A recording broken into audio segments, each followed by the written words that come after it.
Good evening. I'm Pastor Alika Schmidt, and it's my pleasure to welcome you to worship on this Maundy Thursday evening at Albion First Baptist Church. The service begins with a reading from the 14th chapter of Mark, beginning with the 12th verse. And on the first day of unleavened bread, when they sacrificed the Passover lamb, his disciples said to him, "Where will you have us go and prepare for you to eat the Passover?" And he sent two of his disciples and said to them, "Go into the city, and a man carrying a jar of water will meet you.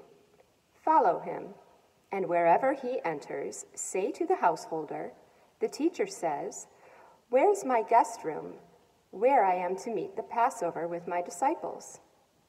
And he will show you a large upper room furnished and ready. There, prepare for us." And the disciples set out and went to the city, and found it as he told them, and they prepared the Passover. Maundy Thursday recalls the Last Supper Jesus had with his disciples. We remember the Last Supper as the event when Jesus instituted Holy Communion. The Last Supper took place during Passover, the commemoration of God's delivering the Hebrew people out of slavery in Egypt. Passover is still observed by Jewish people the world over during a 7-day celebration. The Seder meal and the Lord's Supper are family celebrations and were originally intended to be observed in homes. At this unique time in history, we're prevented from gathering with friends and family around a physical table. Instead, we gather in the simplicity of our own homes, uniting our worship and prayers together in an online community as the body of Christ.